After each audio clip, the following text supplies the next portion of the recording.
बिस्मिल्लाहिर्रहमानिर्रहीम। अल्लाहुम्मा सल्लि अला मुहम्मद व आले मुहम्मद। एक बार फिर वही हुआ जो हर 10-15 साल के बाद होता है, यानी शैतानी मुसल्लस बरमूदा ने एक बार फिर अपनी शैतानियत दिखा दी। एक और इंसानी मशीन जिसे आबदोस कहा जाता है हजम कर ली। इसमें 5 अफराद सवार थे। ऐसा क्यों होता है कि जो भी हवाई या बहरी जहाज इस शैतानी मुसल्लस की हदूद में दाखिल होता है उसका नामो निशान मिट जाता है। इस शैतानी ट्राइएंगल के क्या भेद हैं जो आज तक दुनिया पर नहीं खुल सके। इस वीडियो में उन राजों से पर्दा उठाने और इस शैतानी खेल को समझने की कोशिश की गई है, और ये भी समझने की कोशिश की गई है कि टाइटन सबमरीन का उस जगह डूब जाना एक हादसा था या किसी सोचे समझे मंसूबे का हिस्सा था। वो गिनती के चंद लोग कौन हैं जो इस हादसे से बहुत पहले जानते थे कि ये हादसा होने वाला है। आखिर ये शैतानी ट्राइएंगल क्या है? बरमूदा ट्राइएंगल या तकोन 8 लाख मुरब्बा किलोमीटर पर मुहित है, जो बहरे ओकियानूस में वाक़े एक पुरअसरार मुकाम है, जो बहरुल काहिल में जापान और फिलिपाइन के नजदीक वाक़े है।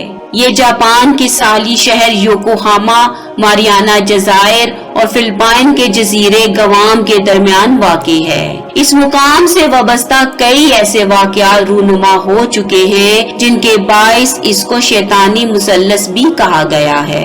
रिकॉर्ड पर मौजूद है कि 57 से जायद बहरी जहाज, जबकि 23 तैयारे और अब हाल ही में एक सबमरीन यहाँ गायब हो चुके हैं, जिनमें चंद एक के अलावा बाकी का मलबा या सुराग नहीं मिल सका। इन वाक़यात में इंसानों का गायब हो जाना, बहरी और फजाई जहाजों का खो जाना जैसे गैर मामूली और माफोकुल फितरत वाक़यात शामिल हैं। इन माफोकुल फितरत दास्तानों या वाक़यात को समझने के लिए जो कोशिशें की गई हैं, उनमें तबीयत के कवानीन का गैर मुतल्लिक और गैर मुअस्सर हो जाना और इन वाक़यात में बैरूने अर्जी हयात का मुलव्विस होना जैसे ख्यालात और तफक्कुरात भी पाए जाते हैं। गुमशुदगी के इन वाक़यात में ज्यादातर या तकरीबन तमाम ही ऐसे हैं कि जिनके साथ एक मुइम्मा की हुसूसियत वाबस्ता हो चुकी है। बरमूदा ट्राइएंगल की साजिश उस वक्त और भी गहरी हो गई जब टाइटन आबदोस के डूबने की अलमनाक खबर सामने आई। इस वाक़े ने न सिर्फ उस इलाके के जेरे आब इसरार पर सवालात उठाए, बल्कि बरमूदा ट्राइएंगल और उस बदकिस्मत आबदोस के दरमियान मुमकिना ताल्लुक के बारे में तजस्सुस को भी तेज कर दिया।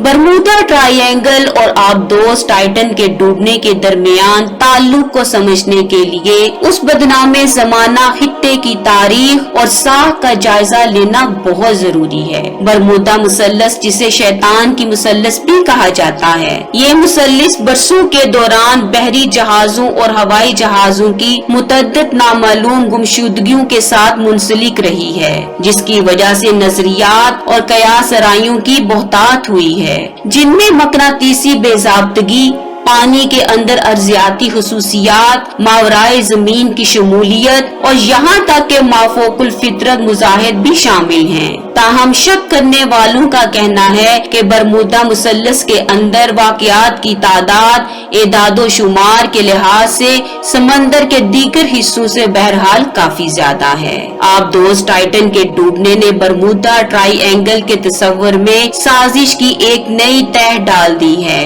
टाइटन एक जदीद तरीन आबदोस प्राइवेट कंपनी ओशन गेट के जरिए 5 अफराद को लेकर मशहूर जमाना बहरी जहाज टाइटैनिक का मलबा दिखाने के लिए रवाना हुई थी।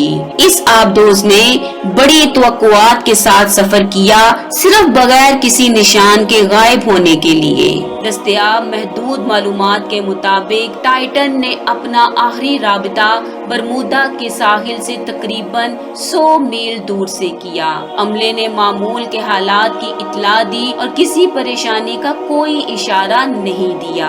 ताहम बाद में राबिता करने वालों की कोशिशें नाकाम हो गईं और आबदोस को लापता قرار دے دیا گیا۔ وسیع پیمانے پر تلاش اور بچاؤ کی کارروائیاں شروع کی گئیں، لیکن زندہ بچ جانے والا کوئی شخص نہیں ملا۔ آبدوز ٹائٹن کی گمشدگی نے عالمی سطح پر سوال اٹھائے، جس کے نتیجے میں برمودا ٹرائی اینگل کی شمولیت کے بارے میں شدید قیاس آرائیاں شروع ہو گئیں۔ کچھ مجوزہ نظریات یہ بتاتے ہیں کہ پانی کے اندر کی طاقتور دھاروں یا مثلث کے اندر ارضیاتی تشکیل آبدوز کو کسی ایسی کھائی میں لے جا سکتی تھی جہاں سے وہ بچ نہیں سکتی تھی۔ دوسروں نے مقناطیسی بے ضابطگیوں کی موجودگی کی طرف اشارہ کرتے ہوئے یہ نظریہ پیش کیا کہ ہو سکتا ہے انہوں نے آبدوز کے نیویگیشن اور مواصلاتی نظام میں مداخلت کی ہو۔ یہاں تک کہ کچھ لوگوں نے ماورائے ارضی ملوث ہونے کا شک بھی ظاہر کیا، جو کہ غائب ہونے کو اجنبی اغوا یا دیگر دنیاوی مظاہر سے منسوب کرتے ہیں۔ اگرچہ برمودا ٹرائی اینگل اور آبدوز ٹائٹن کے ڈوبنے کے درمیان تعلق اسرار کے پردوں میں چھپا ہوا ہے، تاہم کئی قابل فہم وضاحتیں پیش کی گئی ہیں۔ ایک نظریہ بتاتا ہے کہ مثلث کے اندر ارضیاتی خصوصیات اور مضبوط سمندری دھاروں کا امتزاج پانی کے اندر طاقتور بھنور بنا سکتا ہے، جو بحری جہازوں اور آبدوزوں کو سطح کے نیچے سے کھینچنے کے قابل ہے۔ یہ بھنور، جنہیں اکثر سمندری سنکھول کہا جاتا ہے، ممکنہ طور پر ٹائٹن کے اچانک غائب ہونے کی وضاحت کر سکتا ہے۔ آخر میں ایک اور نقطہ بیان کرنا ضروری ہے کہ سمپسن کارٹون اور آبدوز کے درمیان کیا تعلق ہے۔ سمپسن کارٹون بنانے والوں نے جب اس کے 18ویں سیزن میں اسی طرح کی آبدوز ڈوبنے اور یہی منظر فلمانے کا کام کیا تو کیا یہ چیز اس طرف اشارہ نہیں کرتی کہ بہرحال کچھ لوگ ایسے موجود ہیں جن کو وقت سے پہلے اوشن گیٹ آبدوز کے ڈوبنے کی خبر تھی۔ اس طرح بھی کہا جا سکتا ہے کہ اسے جان بوجھ کر برمودا ٹرائی اینگل کی طرف دھکیلا گیا تاکہ اصل سازش کی جانب کسی کی نگاہ نہ جا سکے۔ اللہ کریم سب میرین میں ڈوبنے والے 2 پاکستانی مسلمانوں کی مغفرت کرے اور سب کے پسماندگان کو حوصلہ عطا کرے۔ اللہم صلی علی محمد و آل محمد۔